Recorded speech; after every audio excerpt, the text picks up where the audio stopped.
teacher. Just take their seats. We'll get started.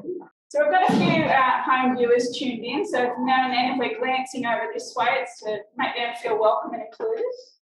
I'd like for us all to take a moment to acknowledge the traditional owners on the land which we meet today, the Wiradjuri people, and pay our respects to elders past, present and emerging.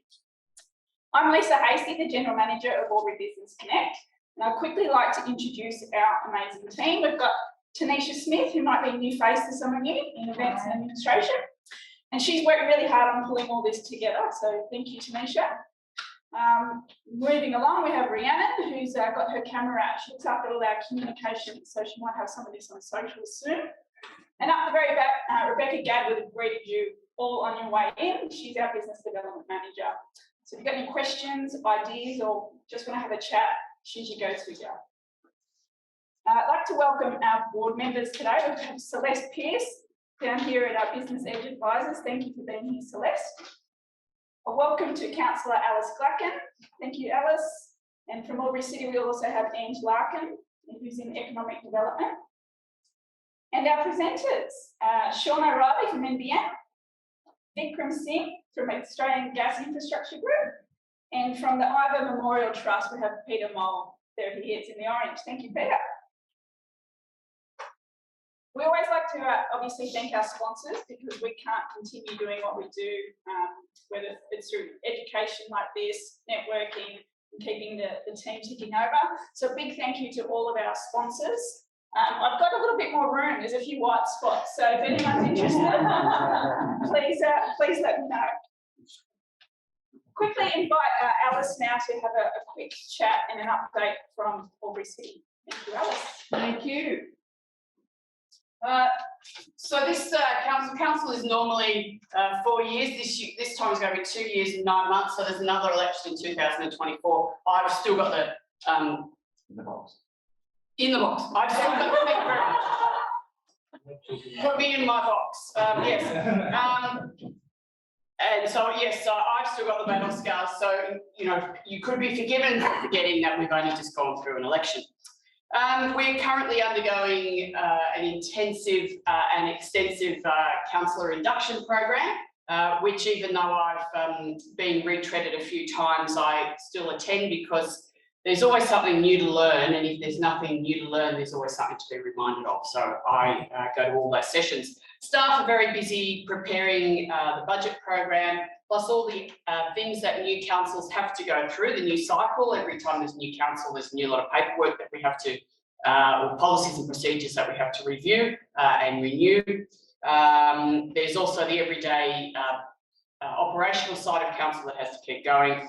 And we've been dealing with a number, or our staff have been dealing with a significant number of issues related to the storm events.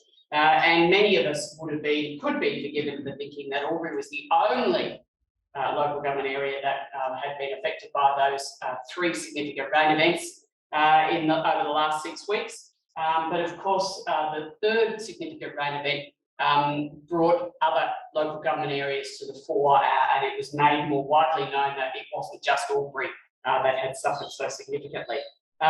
Nevertheless, our community did suffer.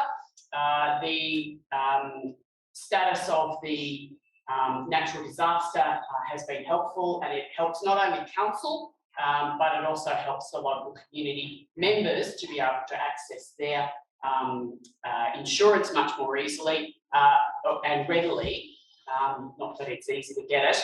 And it also means that the government assists with provision of repairing and renewing some of the infrastructure and pay for some of the tidy up the council as well, which is good for all of us because at the end of the day we all pay rates. The events are starting to kick off again. Some of you may be aware that the Sydney Swans are playing the Greater Western Sydney, GWS, Greater Western Sydney, on Friday the 25th of February, so it's only a couple of weeks' time.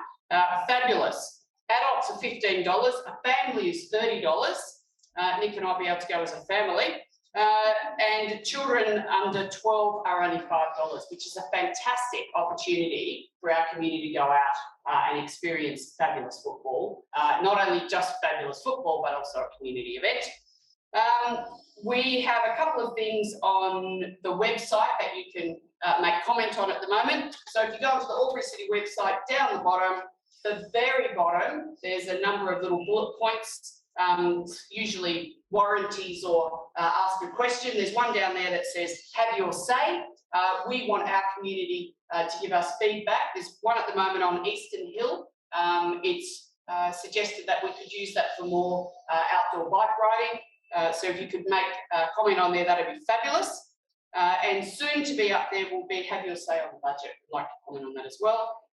And there is a section just above that, never miss an update. Please put your email address in there and your name. You'll be sent emails from Albury City Council with all the things that are coming along all sorts of times, including have your say about many things. Thank you very much. Thank you. Go the Swannies. You have to support Greater Western Sydney here. I forgot to welcome our new members, I think. So if anyone's a first timer here or a new member, you're very warmly welcomed and thank you for coming. Thank you, Alice. Appreciate the update. We're now going to pass on to Sean O'Reilly of NBN Co, who's going to give us an update. Thanks, Sean.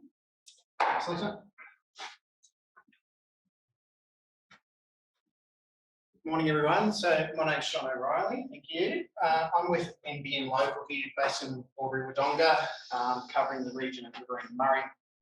My role is as a business lead, and essentially it's an educational awareness type role to help educate local business stakeholders around what's happening from an NBN perspective and basically the infrastructure that's around there. So I've been in the role for about 7 or 8 months now, but been in the industry in telco and IT for quite a long time, so long that I can actually like to remember. So today I'd like to just cover off on some of the developments that have been happening over the last 2 years around business grade technology in this region, but also broadly across Australia.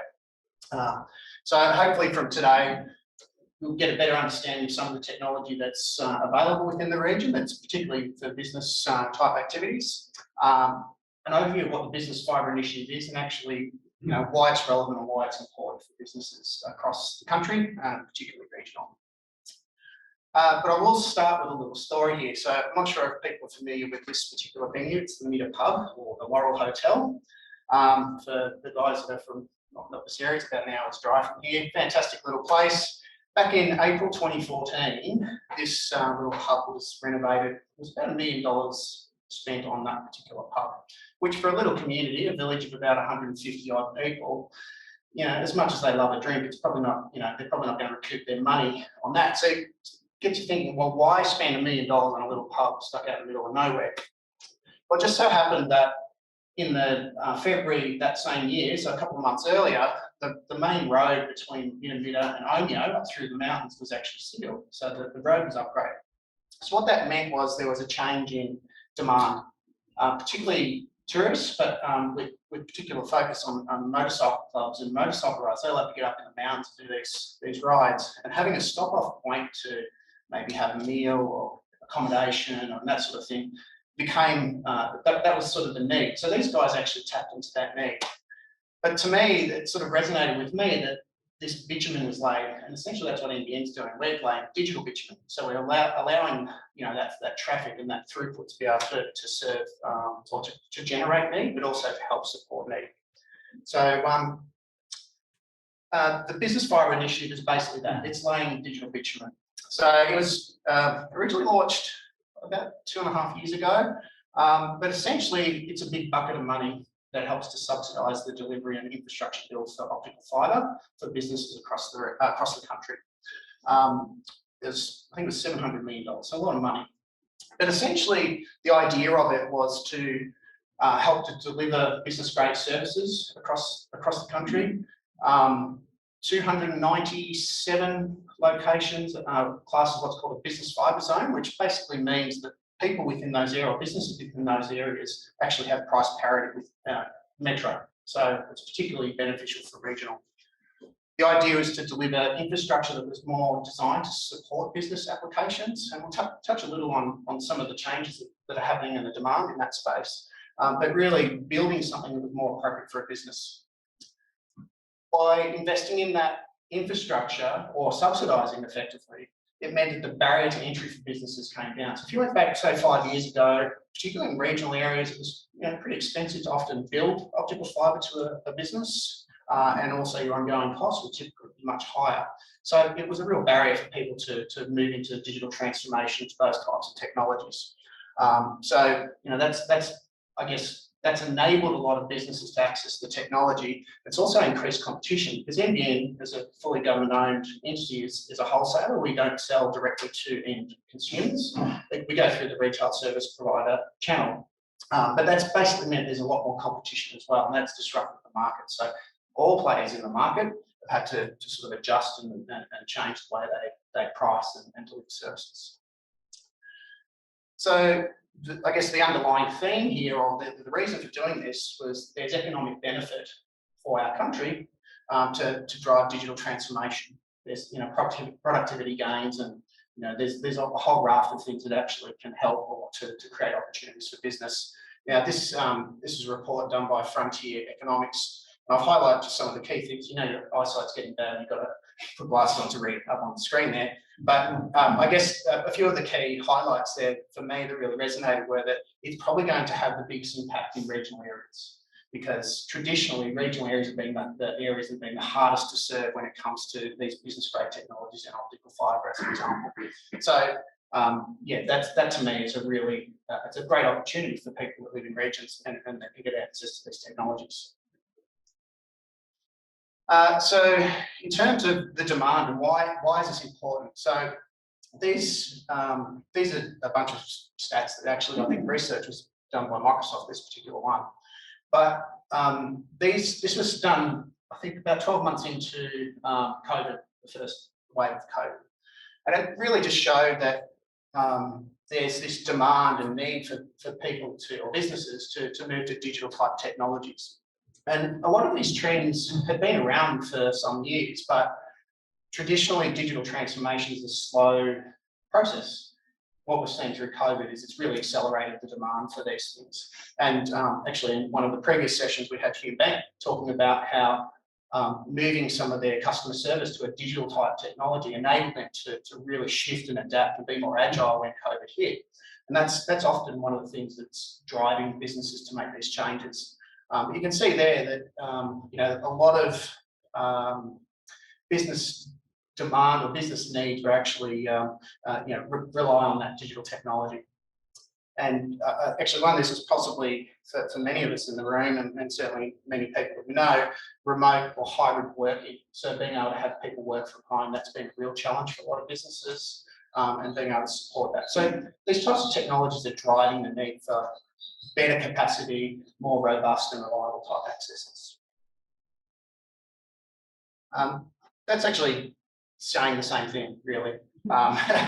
But these are once again, in typical environments, these are the types of applications that we're seeing. So video conferencing and collaboration, Zoom type sessions, video calls, etc. They need a good connection for them to work properly. There's a bunch of other things there as well. Backup and disaster recovery. That's for a lot of businesses that's becoming really important. And as more and more businesses move to cloud-based applications, their business is becoming more and more reliant on those tools and technologies that are perhaps cloud-based. And I guess, once again, there's a little bit more research. This was just a survey actually done by NBN, but they went through the small to medium market and tried to understand what were the most common. So, it's a similar theme coming through here, but for small to medium enterprises, these types of applications up here. So you've got your cloud type applications, customer service we touched on, and collaboration tools. Those sorts of things are becoming, the norm, or a critical business tool. Accounting and finance tools in certain sectors, they're particularly important. Mission critical, and they've got a couple of examples of local businesses coming up. We can talk to about that, but their entire businesses are actually sitting in the cloud. So if they can't get access to it, they can't operate. The other thing is that it's all this stuff that determines how good your network has to be. So if you've got a heavy reliance on any of those types of applications, it helps you to determine just how important the network is. Because at the end of the day, network's pretty boring. It's just a piece of string. That stuff there is the real sexy, cool stuff. That helps to deliver some sort of benefit to your business, but being able to deliver it is really important. There's actually a local tyre company. They advertise about how tyres are pretty boring. But if you're going to get somewhere safe, you need good tyres on your car. Infrastructure is a little bit like that as well. It's boring, but whatever enables you to do is really important. So what does this actually allow for a business, and why is it different? So your typical residential or consumer grade services, they're designed to be what they call asymmetrical. So if you think about the idea of you're searching for something on the internet, you're normally typing in a URL or typing in a search or something like that, which isn't a lot of data. So, I'm typing search for cat videos. That's not a lot of information to get sent out. So the outbound pipe doesn't need to be particularly large. When I download the cat videos, there's a lot of content. So that has to be a bigger access. Now, if I'm just downloading cat videos all the time, that's fine. If I want to start recording my cat doing funny things and then pushing that content out, I need a bigger outbound pipe. So this idea of symmetry becomes really important in business applications. And those traditional, consumer grade services don't necessarily deliver that type of service. So symmetry is probably one of the really critical things about these business grade services. It allows your business to adapt and change to the changing demands in applications. Fibre as a technology, it's basically the best you can access at this point in time. More scalable, more robust. Weather events, it's more likely to survive those types of things. Also for business, it's really important around premium service levels. Your typical consumer grade access is best efforts. If your service is unavailable through your retail service provider, then they'll get to it when they can, but in this particular model, for a business environment, business services actually have a priority. So if there's a widespread outage or an issue, those services are going to get priority when it comes to actual restoration and having the focus put on them. There's a few other things there we could talk about, but probably not in this forum. Priority data allows you to prioritise certain applications that are more important to your business. So, for me, cat videos might be really important, but for another business, being able to actually do their payroll, give you priority over, an email or their staff watching cat videos. That's an example. So these are some examples throughout this region. Now, they are legitimate businesses. I just don't have legal approval from either our NBN team and those customers to actually use their names. So I've just anonymised them, but they are actually businesses within this region. And what I wanted to show here was this business grade fibre is no longer the realm of the big corporate. It can be suitable for lots of businesses of all different shapes and sizes, still probably pretty much driven by their needs of their applications, but the business fibre initiative has actually impacted the cost so much that now small businesses, and in this case single and two-person operators, can actually justify accessing these types of technology. I'm just conscious of time. Yeah. Close. Okay, so I guess this one here, this guy is based in Wagga, and these are some of his comments. Like for him, he actually works out of a rented office that has access to this business fibre, but he's working into markets out of Sydney and Brisbane and Melbourne as a business analyst and doing digital transformation projects. But in his words, it's been a game-changing opportunity for him because it's allowed him to tap into those markets without actually having to physically be in those locations. So it's given him an opportunity to not only run his business regionally, but actually fill a gap, a skill shortage, which is present in some of those locations. Yeah, look, I won't go into it, but once again, there's lots of examples. These are just a few of those small to medium, and then there's plenty of bigger ones as well. And in this Albury-Wodonga region, there's about 80 services at this point in time. So there are businesses that they're doing at the moment. So the Business Fibre Initiative, I talked about the pricing. So if you're within this green patch, basically there's significant financial benefits, and it's a parity with metropolitan centres. So there's a, statistically, I think that was from the last census. There's about 6,500 businesses, and an estimate of about 1,000 of those with really high connectivity requirements. And at the moment, as I said, there's about 80 business or 80 services in place at the moment across the region. So how do you know whether this sort of thing is actually relevant to you?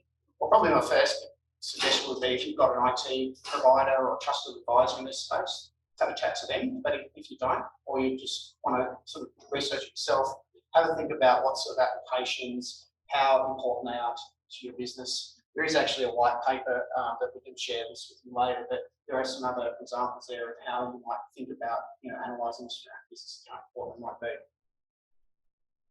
So, I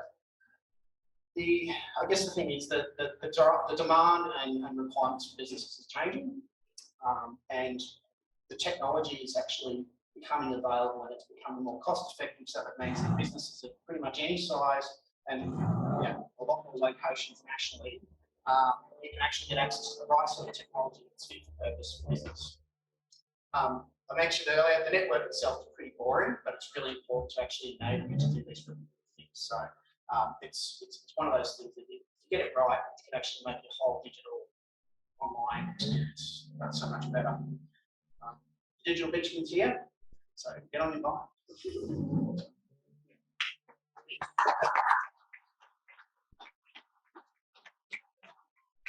Two questions if anyone has anything they'd like to ask Sean before you'll stick around for a little bit after. Yeah, I'll be around. In my role, I'm actually available for I'll leave my card here if people want to come and have a chat. But I'm more than happy to come and meet with you at your business or anywhere and have a chat about these ideas. So yeah, happy to do that as well outside of this forum. Does anyone have any questions? I've got one. Yeah. How many cat videos do you watch a day? I actually don't watch many, to be honest. I use that as an example. Yeah, they do. Yeah. Thank you. Appreciate that. Thank you, Sean. Cheers. Okay, next up we have Vikram Singh of the Australian Gas Infrastructure Group. He's the head of hydrogen development for them and has some really exciting information to share about their project. Thank you. Thank you, Lisa, and good morning, everyone. My name is Vikram. I'm head of hydrogen development from the Australian Gas Infrastructure Group. We're developing a really exciting project, a globally significant project here in Wodonga, for servicing both Uiver and Wodonga regions. We're calling it Hydrogen Park Murray Valley, and we're developing it in partnership with our colleagues here from Engie. So Sean's here from Engie. There's your hand up, Sean. And I'll take the opportunity today to present our project, but not only a project in itself, but what's the strategy behind us doing hydrogen and hydrogen-related projects, and what it means for not only regional Victoria and New South Wales, but let's think about the bigger context as well. So I won't spend too much time on the Australian Gas Infrastructure Group. We're a boring network company as well, like AGIG. And we have gas distribution networks all along the East Coast. So Melbourne, regional Victoria, regional New South Wales, the whole of Adelaide, Brisbane, Queensland, and in Western Australia, we have a gas transmission business. So a very large gas infrastructure business. And of course, as a business, we are committed to fighting climate, making our contribution towards net zero. As a business, we have strong targets to meet net zero, not only in 2040, but we're trying to by 2040. So very committed. The thing to note about gas is that you burn methane gas, you produce carbon emissions. So it's very hard to, you can't do anything about it, right? You can't capture the emissions at home when you're using your gas for heat or cooking. So the strategy which our business has taken is to, instead of transporting gas in our pipes, we go to renewable gases. So what are renewable gases? They are hydrogen or biomethane. So why is hydrogen renewable? Because if it's made through a process called electrolysis, So you take wind and solar power, and through a technology called electrolysis, you split water and make hydrogen and oxygen. And when you use that hydrogen at home for heating, cooking, or for industrial purposes, or in mobility for buses and trucks, there are no carbon emissions, it's just water vapor and energy. So that's the perfect green molecule, hydrogen, which can be used to decarbonize the energy systems. And you would have heard a lot of hype about hydrogen, there's hydrogen hubs, there's funding for hydrogen, everyone's talking about hydrogen. So what are we doing at AGIG? We've got strong targets. By 2030, we want to blend up to 10% renewable hydrogen into our gas network. So start the transition. Very similar to the electricity transition, where you have 20-30% of solar and wind being transmitted by the electricity grid. We want to do 10% renewable hydrogen by 2030 across all our networks. And then by 2040, as a stretch target, go from 10% to 100%, but by no later than 2050. So that's our plan, and we are really getting on with it right now. So it's not only a plan on paper, we're developing several projects to start that journey. And the projects are all across Australia, right here. And one particular project is our Hydrogen Park South Australia in Adelaide, where this is not an artist impression, it's an actual facility operating right now, where we make renewable hydrogen through wind power in South Australia, and then inject up to 5% renewable hydrogen into a suburb of Mitchell Park in Adelaide. So around 700 customers are now operating on 5% blended renewable gas right now in their homes for cooking, hot water, and heating. So this journey is well and truly started. At this stage, the technology needs some grant funding. So we've got about $4.9 million of grant funding from the South Australian government, and we put in about $5 to $8 million to get the project started. It's working fine, customers are happy, no issues at all. And we're doing several other projects in Gladstone and Perth to kickstart it, to further demonstrate that this works. A bit of plug about Engie. Sean's here from Engie. They're a local renewable energy company. People will know them as their retail name, Simply Energy. So that's Engie, quite significant in Australia and globally. Like AGIG, Engie also have a clear vision to implement hydrogen projects to decarbonize gas and other energy systems. So it's a good alignment here between AGIG and Engie to kickstart hydrogen deployment in Australia. So back to a very exciting, globally significant project, Hydrogen Park Murray Valley. This has been, we started thinking about these projects in December 2019, where we started the Australian Hydrogen Centre. The first task of the centre was to identify the top regional centres in Australia to start large-scale blending of renewable hydrogen into the networks. And after a very exhaustive process, Wodonga Albury was selected as #1. Why is that? Because it's a real good regional centre of economic activity. It's a large customer base, over 40,000 gas connections, large population base, together over 100,000 people, and a really good mix of industry, commercial customers, and residential customers. So this is a great area to deploy this technology and showcase that it can be done at scale, and then we can then deploy it to the whole of Melbourne and whole of Adelaide. That's the plan. The other reason, as we all know, that it's right at the Hume Highway between Melbourne and Sydney. So when we think about hydrogen mobility, taking our diesel buses, some will be electrified, but some will rely on hydrogen. As we move towards heavy mobility, hydrogen is a perfect substitute for diesel. And what better place to put a hydrogen production facility to support that regional mobility or hydrogen mobility right here in Uiver.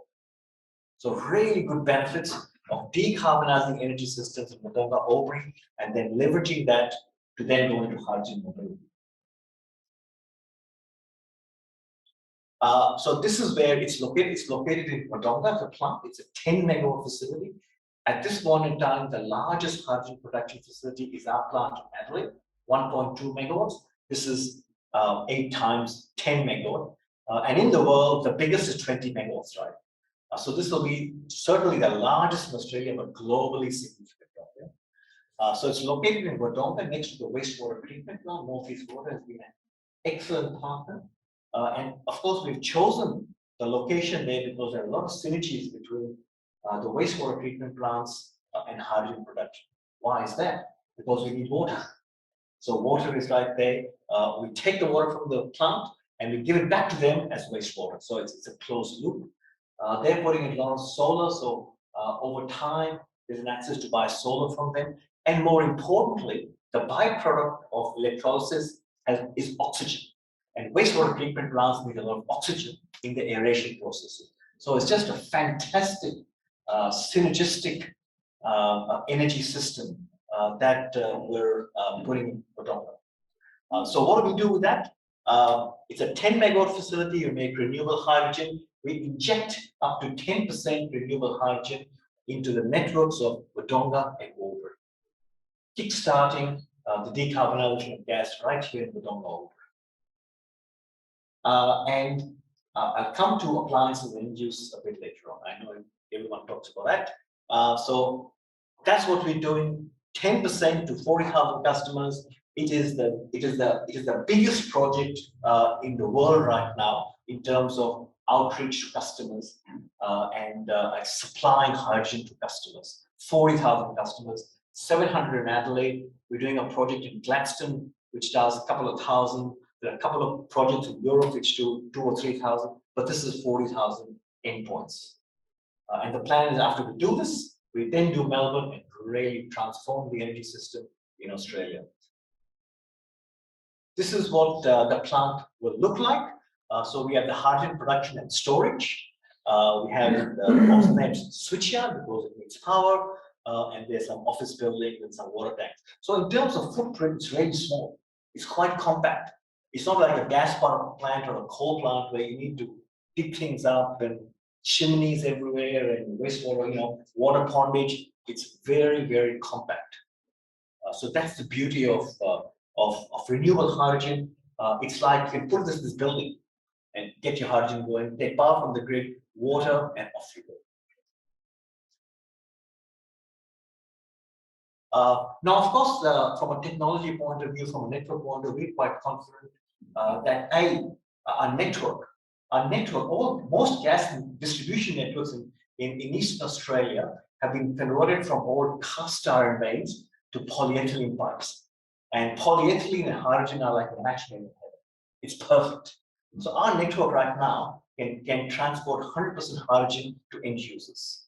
Not a problem at all. On the other side of the appliance side, all appliances can take about 10 to 15% hydrogen, no problem. So when we move from 10 to 15% to 100%, that's when we talk about changing in appliances. But at this stage, customers don't have to do anything. So the project was launched to the broader community in November 2021. We had a letterbox drop to all our 40,000 customers. Some of you may have received our information, but if not, I'm happy to leave some brochures or some information with Lisa, and we can send it off to all the members. As I said, there are Type A appliances, which are appliances which you use at home. They're all compatible with 10% hydrogen. We've done extensive testing, and all the regulators are on board as well. We've also commenced engagement with our key stakeholders. Technical regulators, we're talking to DPI here in New South Wales, ESV in Victoria. Our ability to inject renewable hydrogen into the network has to be approved by the safety regulators. So safety is number one. So we're having some great collaboration with all the regulators, the safety regulators, the technical regulators to get our plans approved. Government, we talk to local, state, and federal government. Cross-border commissioners, and catching up with Luke Wilson today, and hopefully get connected to the New South Wales Cross-border Commissioner as well. Landowners, we've got a great partner in Northeast Water, very supportive. Type B appliance owners, we've started our engagement with all of the large industrial gas users in Albury and Wodonga. So we've met with everyone. We've had a look at how they use gas, what they use it for, and working with them to understand if there are any impacts to their end use with 10% renewable hydrogen blended product. In fact, when we go to a lot of customers say, forget 10%, I want 100% hydrogen, right? Because they know that as users of fossil energy, they're going to decarbonize as well. So we are helping them start their journey, right? So which is just fantastic. And of course, business groups here, we're here presenting to business groups. We've done some business presentations at Wodonga as well. And so this is a great way to get our message out and connect with businesses and take questions directly. We've also conducted several focus groups in the community back in October 2021. So there's been a long period of engagement with all classes of customers, business groups, and landowners, etc. There is a dedicated project team. There's a website, there's FAQs. I'll encourage everyone to go and have a look at the hypemurrayvalley.com.au website as well. There's a lot of information there. And keep updating them. This is our project plan. So the project is very well advanced. We have key dates is by end May 2022, we expect to take financial investment decisions. So we're almost there. Our target commercial operation date is in 2023. So we're getting very close to starting construction in Q3 of this year. That's our plan. We've selected our key technology provider, the electrolyzer package, and we're now finalizing the contract. We've had to go through several approvals, one of them being our pipeline license, and that's in the very final stage of being approved. And all the other approval, everything is on track. Couple of minutes. So there's a lot of work going on. Everything is started, and we submitted a planning permit to the Wodonga Council. We've got some great engagement with the Wodonga Council, and also the Victorian government through DELP has just been fantastic. Real strong support for renewable hydrogen, all the way from the minister, to the policy officers. So it's a real good engagement with the Victorian government, as well as the New South Wales hydrogen team as well. We've been working with AusNet, the local transmission company in Victoria, not here, those plants that were located in Wodonga, and Vic Roads and Vic Rail. They've all been very supportive of the project, and it's looking really good. So target is end of May. We press the button and move on. Construction starts. Our procurement is almost complete. And of course, we talk about hydrogen. There are additional markets. The key ones being buses, waste collection, heavy mobility, trucks. That's where we as a country are really behind America and Europe and the rest of the world. We're still on diesel. We need to move away from diesel to either zero electric or hydrogen. Yeah, that's how we'll meet our decarbonization targets. So this project puts the biggest renewable hydrogen production right here at the Hume Aubrey Wodonga, kickstarting that transition. And of course, we've also, our vision is to create a hydrogen hub Murray Valley in terms of, yes, that's the base project, but then we have hydrogen being produced in Aubrey Wodonga, serving all these other markets, industry, refueling, power gen, agriculture, they all need to be decarbonized, and all can be done here in Aubrey Wodonga, becoming a real hydrogen hub for domestic application. People talk about export, but we tell politicians, yes, you talk about export, but what about domestic application, right? We have to decarbonize diesel, we have to decarbonize gas, and hydrogen is the way to do it. So once again, we've got a great partnership. We've got CSIRO involved, Swinburne, Ampol, who's a local fuel supplier, and of course, Engie and us, right? We're starting to create the hydrogen hub, Murray Valley. And then it doesn't stop there. Our next project is in Wagga Wagga. So this is also breaking news. That's where we're located next to the Bowman district, next to the Wagga Activation Precinct. And once again, there'll be a fantastic 10 megawatt facility injecting into the Wagga network and then supplying other customers like Southern Oil and the Tallawarra being power station from Energy Australia, which require hydrogen. So it's really exciting. And that's another hub. And you have the Wagga hub and you have the Wodonga hub all backing each other, because when you move into transport fuels, you need reliability. You can't just rely on one plant. So this creates that reliability. And all of a sudden, I know people talk about Gladstone and Pilbara, but this is happening right here.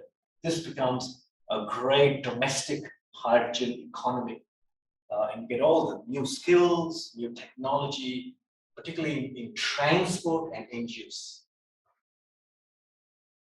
So once again, we have the Wagga network there. So we're going to do the similar thing in Wagga as well. And the Wagga timeline is on the 11th of February, we submit our application to the New South Wales Hydrogen Hub program, and we'll move through that. Right? But there's real strong support with the local regional development growth at Wagga, and also with the New South Wales hydrogen team as well. And I'll leave you with that, but it's really exciting to be able to think about putting all this great hydrogen technology, in here in regional Victoria and regional New South Wales for domestic use, rather than all being for export, right? In Queensland and Queensland. That's good as well, but we need to think about what we do with local industry. Happy to take questions.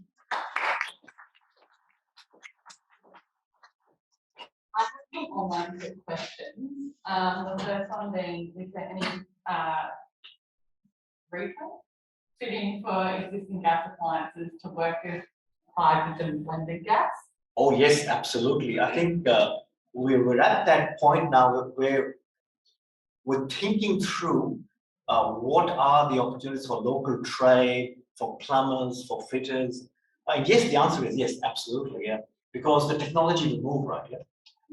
And so yes, absolutely. In fact, we have a local Type B appliance, Malcolm, right, who's in the Uiver community, helping us visit all the industrial customers to check their appliances, to see if there's any tuning required. So that's actually started, right? Yeah. Beautiful. And the next one was the storage of hydrogen at the Wodonga plant is in a gas or liquid form. Gas. So the 40,000 customers, do they actually get a choice to sign up to it, or does it just come through the pipe? It comes to the pipes there. It comes to the pipe there. Yeah. It's very similar to the renewable electricity. I mean, it just comes through the pipe, right? Yeah. A molecule is a molecule, so there's no impact, but they start their decarbonization journey. I mean, you want to be zero carbon by 2050. We're at 2022. There's not a lot of time right there. So let's think about these things. We've got to, all our gas has to be zero carbon, all our electricity has to be zero, all our transport has to be zero right there. So this is a step in the right direction. The customers don't have to do anything. We start the journey right there. Thank you for your address. The whole concept sounds fascinating, but I don't really understand it yet. But do you see that with our current renewables, the sun's not shining, the wind's not blowing, we have no lot going? Is this ultimately going to have the potential to replace all renewables? Excellent question, right? And hydrogen is the ultimate energy carrier, right? You can make hydrogen and store it with wind and solar, and when the wind and solar are not there, you can use it, right? So that's what the gas system does. The gas system is one big giant battery, right? Because right now there's a lot of energy stored in our pipes, right? But no one's using it, right? And when you use it, and you fill it up again. So gas is the ultimate energy storage system, and it's highly reliable, right? When was the last time a gas supply went down? But we all remember when our electric supply went down because of storms, right? Because it's likely overhead. That's correct. Absolutely correct. It's a great medium for large scale storage. Right? It's very similar to hydro. Anthony? In terms of the job creation aspect, like on these two projects, both in construction and operation, what does that look like? So it is quite intensive in its construction. So our project is about 4 to 50 jobs during construction. The direct operational, these are all very sophisticated. As you can see, the footprint is quite small. There's no one doing things, all automatic. So there are 2 or 3 full-time jobs, right? But they're very sophisticated, high-end engineering jobs, right? Control systems, integration of gas and electric, AI, IT. It's all driven by AI, right? But when we move to mobility, that's when the job creation comes, right? Think about all these hydrogen buses and trucks need to be assembled somewhere. Right? Why not in Wodonga or Albury? So that is the job story there. Right? So this once again creates the supply infrastructure to supply markets. And on the big labor intensive is the transport industry. In terms of the like fueling of say trucks, would that be your regular service station? Yeah. Or would that be Yeah. So then, and this will evolve over time, right? Yeah.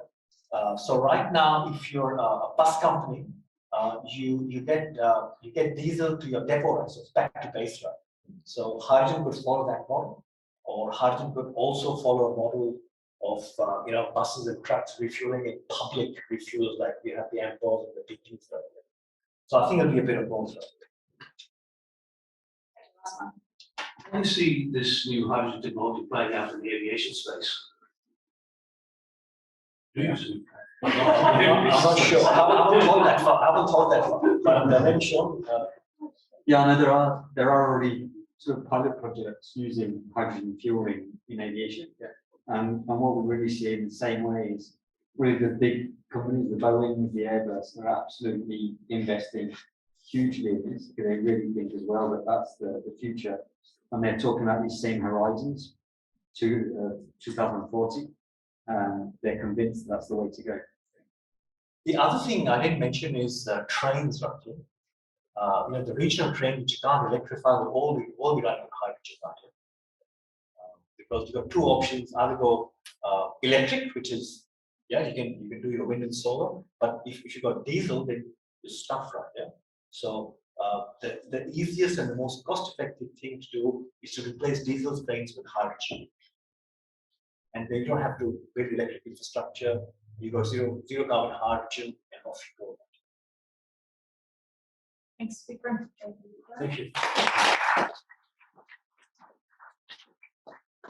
Vikram, will you stick around for a little while afterwards? We've got time for further questions. I know I mean, there's extra hands. I'm wondering if I want to put it back in the air. They're asking about aviation there. I would like to spend 5 minutes or so now just to put focus on a community group, and we've got Pieter here from Fibre to talk about their project. Thanks, Pieter.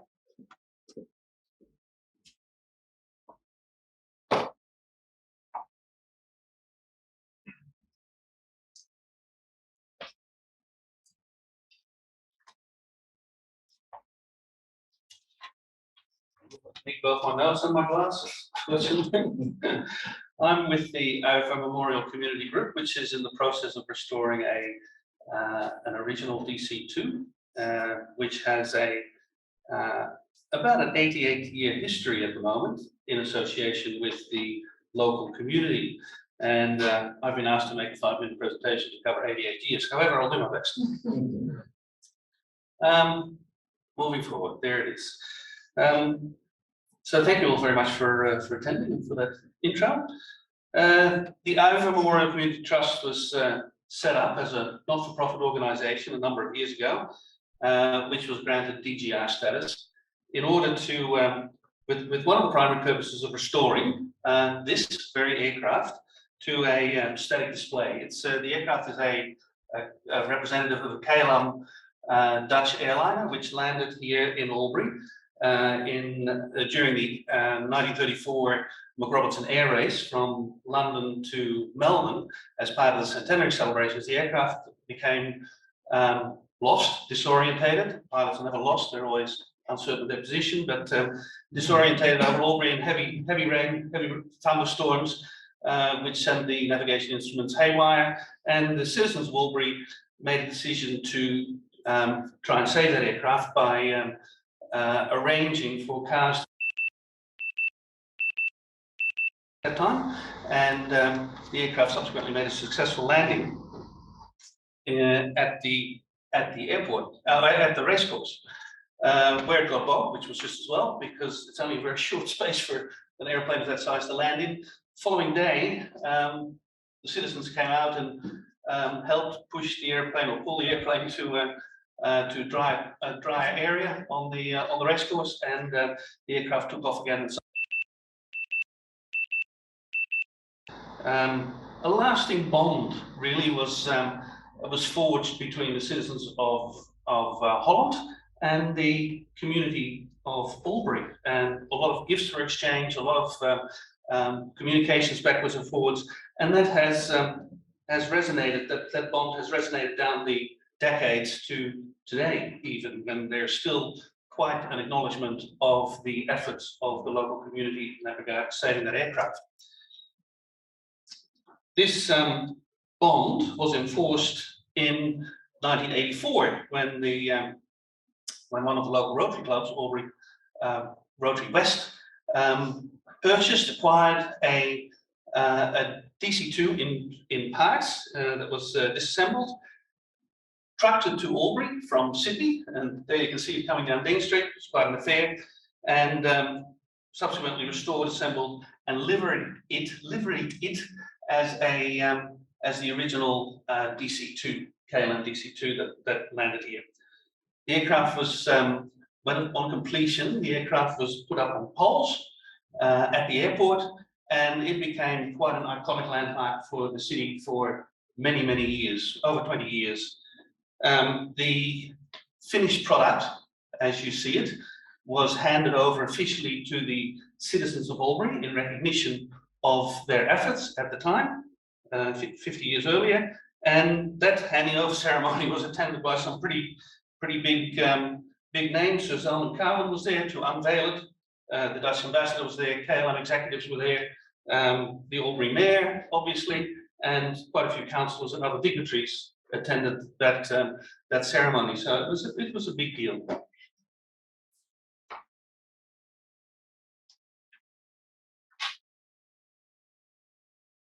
So after 20 years of sitting up on poles and being exposed to the elements, the airplane suffered terribly from degradation, and it was eventually taken down because of the concerns about its structural integrity.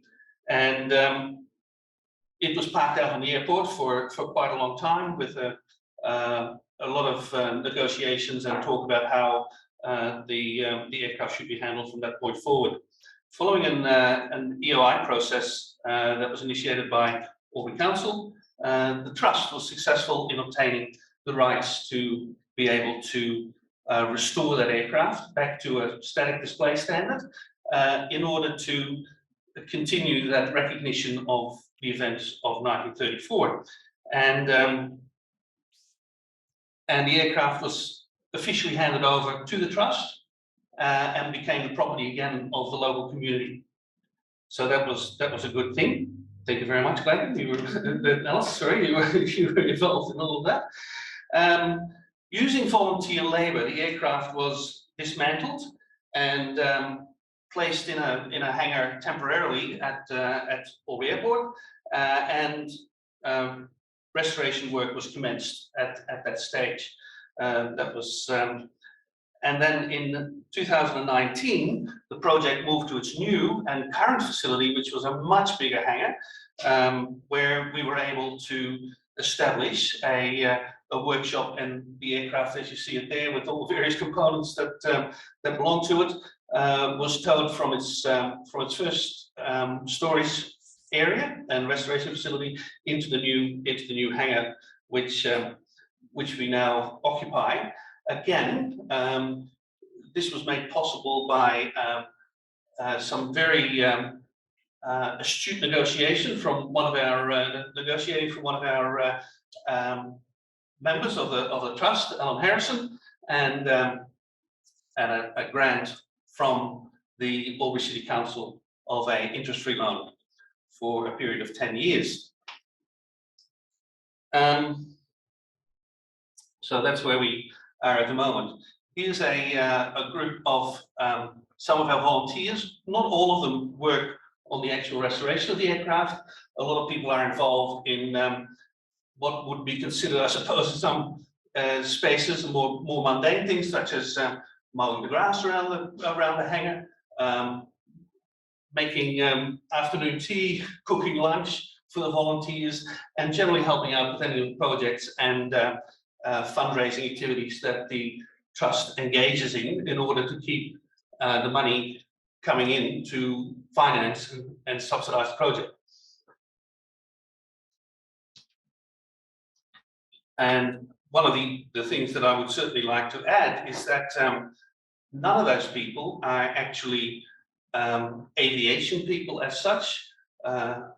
They are farmers, machinists, just people that have an interest in the project, and I have learned, a lot of them, how to rivet airplane parts together, how to manufacture aircraft parts, and they've just been terrific. They've done a fabulous job in that regard. The plan is, at the moment that we're working on, to restore the fuselage first up, which is what we're doing here, and then the next portion of the project will be to restore the wing saddle section, which fits in here, and then we can put the undercarriage under it, start adding the engines and the outboard wing sections, and you can see that from our earlier picture, this is the very same aircraft. It has improved in its looks quite significantly, and a lot of bits have been added which we have to make because DC-2s are not thick on the ground, and so there are only 8 left in the world. This is the oldest one of the map. It's actually even a little bit older than the Uiver was, and yeah, so we're having to manufacture as we go.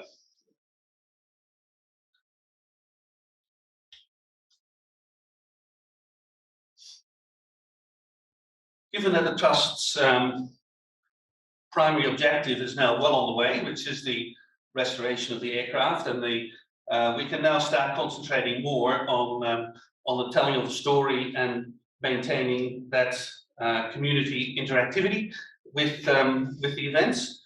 And we've taken some time to review what our vision for the project is longer term, and certainly what we would like to be able to do, is transform this hangar into a permanent display for the aircraft and the story, focusing on the events of 1934. One of the most critical items in that is to seal off that eastern wall, because at the moment that is still fully open, so it's exposed to the elements at this point in time. We have a vision for how we would like to be able to develop that whole facility with a visitor center along these lines, or something similar, which we hope will become a go-to destination for any visitors that come into the local area, and come and have a look at both our project, which is an extended project because it's all being done by volunteer labor. We do not have any paid staff at all with this project, and so the timelines for us are fairly elastic, really. So the concept that's being mooted is to make it a working museum, which would allow visitors to come and have a look at the project and see how it's actually being done, how the hands-on work on restoring a piece of history like this is being carried out. And we think that adds a certain degree of interest to the project overall, and allows us to basically move on at a pace that we are able to with volunteer labor. The additional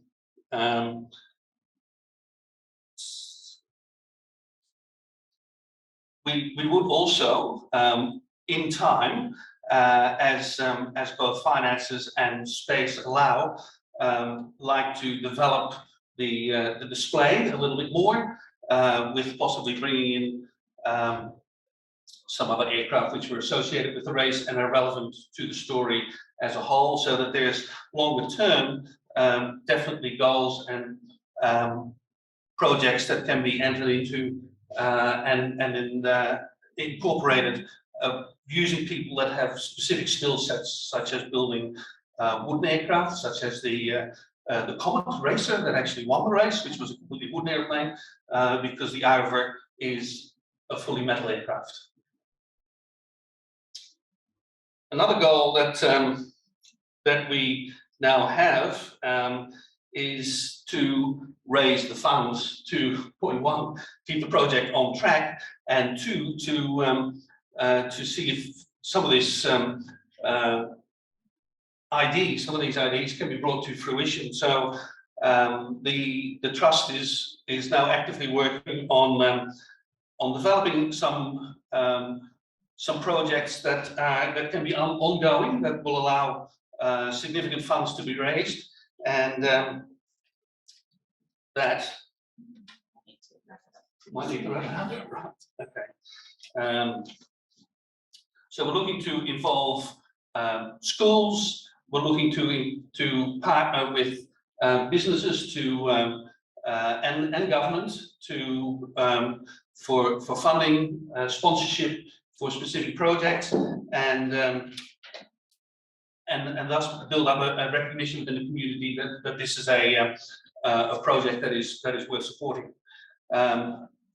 It's in very many respects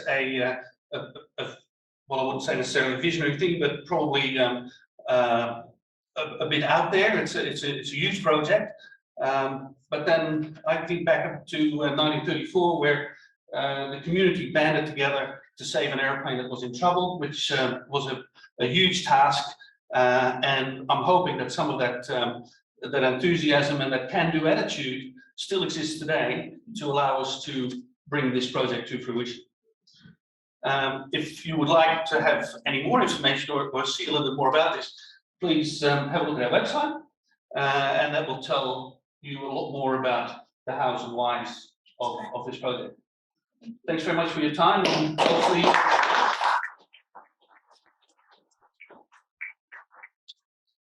they also have open days, so if you are interested, I recommend getting out there. You don't even have to be in aviation to do this to be impressed with what's happening. I'm very conscious of time, so I'm going to quickly race through a couple of events we have coming up. Thank you all for coming. If you do have time to stick around, there's tea and coffee at the back. Feel free to do that. So Young Business Edge have their next event on February the 16th in AMP Lane, and it's all about side hustles. So that'll be a really exciting one. And Business After Hours this month is at Regent Cinema in Cinema 1, the newly renovated Heritage Cinema, from 5:30. You can RSVP via our website. And we have Small Business Month coming up in March. We'll send out all the details on the topics via email, and you can register through our website. And thank you.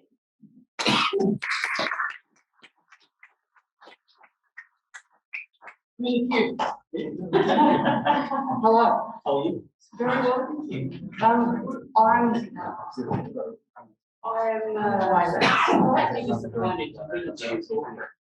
Oh, How yeah. are you?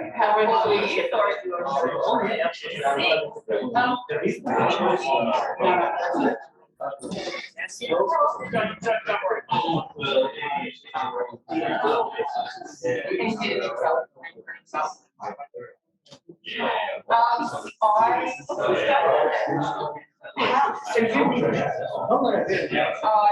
You want to?